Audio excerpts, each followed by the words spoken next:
A continuar, buenas tardes, como decía el doctor Carlos Solórzano, muchas gracias a los organizadores de esta mesa directiva de la Asociación Nacional de Cardiólogos de México por la invitación y desde luego también muchas gracias por estar ustedes aquí presentes. Me corresponde ahora presidir esta sección del programa que se titula Manejo Integral de los Lípidos.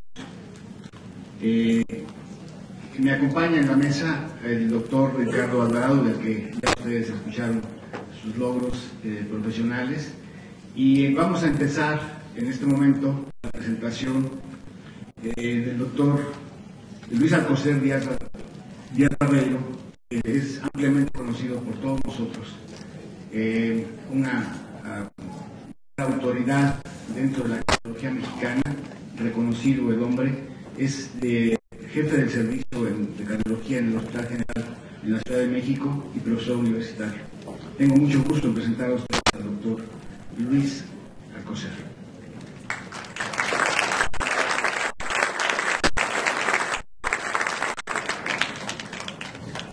Pues muchísimas gracias, muy buenas tardes a todos. Siempre es un placer venir a Chihuahua.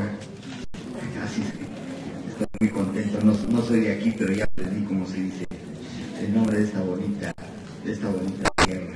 Bien, pues vamos a hablar esta parte del día sobre el impacto que tiene el manejo correcto de los lípidos en la prevención de la aterosclerosis y especialmente de sus complicaciones. Durante muchos años la prevención de la aterosclerosis se ha centrado fundamentalmente en el LDL colesterol. De hecho, bueno, pues el LDL colesterol está en el centro de la placa, es el agente último productor de la aterosclerosis, o por lo menos de la presencia de la placa ateromatosa, y es de entenderse que pues el LDL colesterol esté en el meollo y en la preocupación mayor en relación a la prevención de la aterosclerosis. Por otra parte, la historia alrededor del LDL colesterol ha sido una historia de éxitos. Los medicamentos que se han desarrollado para el manejo del LDL colesterol y las maniobras que se han hecho para el manejo del LDL colesterol han redundado en un beneficio enorme en la prevención de la aterosclerosis y de sus complicaciones. Es por eso que esta visión central de la aterosclerosis en los lípidos, especialmente en el LDL, pues ha sido muy predominante. Sin embargo, puedo empezar con lo que yo terminaría, que es decir, que aunque es absolutamente necesario el control correcto del LDL y es la meta primaria, no es suficiente. Y este es el estado del arte como está actualmente. No quiere decir que no debamos manejar el LDL colesterol. El LDL colesterol sigue siendo la meta principal en la prevención de la aterosclerosis. Pero a pesar de los éxitos que hemos obtenido, no es suficiente. Hay que pensar un poco más si queremos obtener el mayor beneficio posible de nuestros pacientes. Bueno, la vida, dicen, parafraseando una expresión que no les puedo platicar porque hay muchas damas presentes, es ese periodo que va desde la concepción hasta la muerte y que para muchos dura lo que la arteria dura. Terrible que conocen el origen de esta frase, pero en realidad así es. O sea, la mayoría de nosotros, quizás el 35% de los aquí presentes, dependemos, no lo sabemos, y eso es lo que queremos saber, de que una pequeña parte de nuestro cuerpo, una pequeña arterita, por taparse y que hasta ahí llegue el asunto, ¿verdad? Es muy frecuente, es quizás una tercera parte de la muerte de los adultos, en algunos lugares hasta el 50%. Y la aterosclerosis es esa enfermedad de las arterias elásticas, no se les olvide, no es de todas las arterias, es de las arterias elásticas, es de la íntima, en la que estos vasos se cierran cuando se les da la gana. Y este es otro concepto que hay que tener bien claro, ¿ok? O sea, y en aterosclerosis, una de las ideas fundamentales es que ser asintomático para nada quiere decir sano. Recuerden ustedes que durante muchos siglos el concepto de la medicina giraba alrededor de la enfermedad. y giraba sobre el punto de ¿estoy sano o no estoy sano? Y giraba mucho alrededor de la sintomatología. Enfermedad quería decir tener síntomas.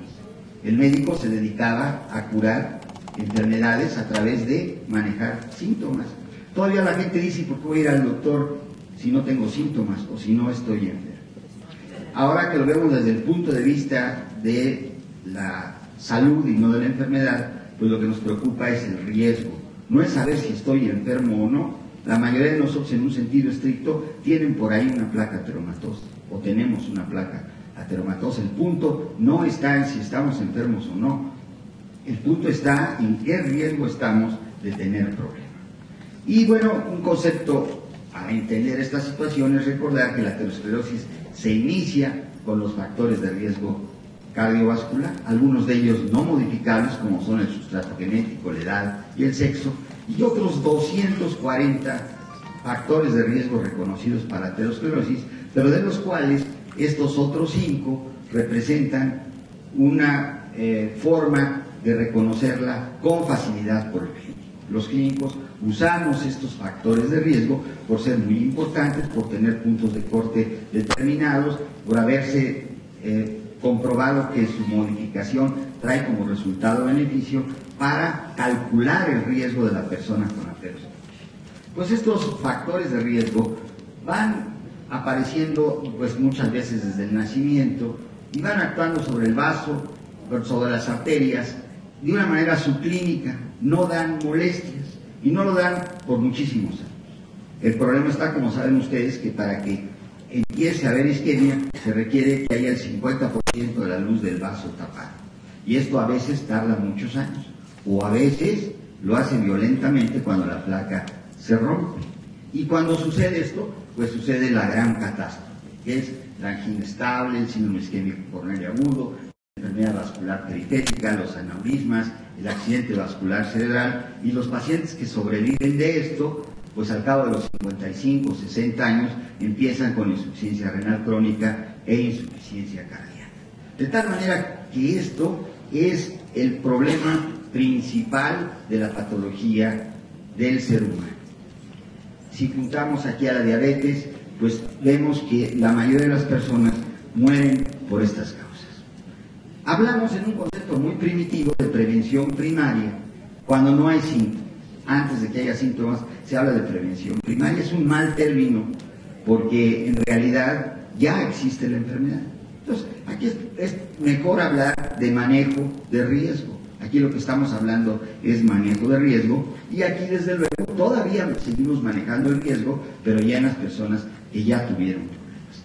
El problema es que esta fase pasa asintomática durante mucho tiempo, y nuestro gran reto es descubrir en qué fase estamos del desarrollo de la aterosclerosis. Podríamos casi decir que todos estamos en una fase de desarrollo de la aterosclerosis, y por eso nuestra conducta como médico es: todo paciente que entra al consultorio o toda persona que veo en el table dance o en la fiesta o en donde sea, pues mi idea es que lo debo reconocer como alguien que esté evolucionando dentro de la aterosclerosis. Y mi visión como profesional es descubrir en qué punto de la aterosclerosis está. No es mi papel el día de hoy explicarles esto, pero esto es muy importante. Las personas con aterosclerosis se presentan en la clínica de diferentes formas, la mayoría asintomáticos. Más que hablar de normal, hablamos de asintomáticos. Y la otra parte, la que es ha sido motivo muchos años de la cardiología, pues es cuando ya tienen el problema. O sea, los cardiólogos, como muchos otros médicos, siempre vamos en contra del negocio. Vivimos de que a la gente se le tape la arteria, y hacemos todo lo posible porque no se le tape la arteria. ¿En qué cabeza cabe eso? Solo en la cabeza de los cardiólogos. Pero en fin, y recordemos que el punto final de todo esto es discapacidad y muerte prematura. El diagnóstico de aterosclerosis en los pacientes asintomáticos es el gran reto de la medicina actual, más que nada porque 62% de los hombres y 42% de las mujeres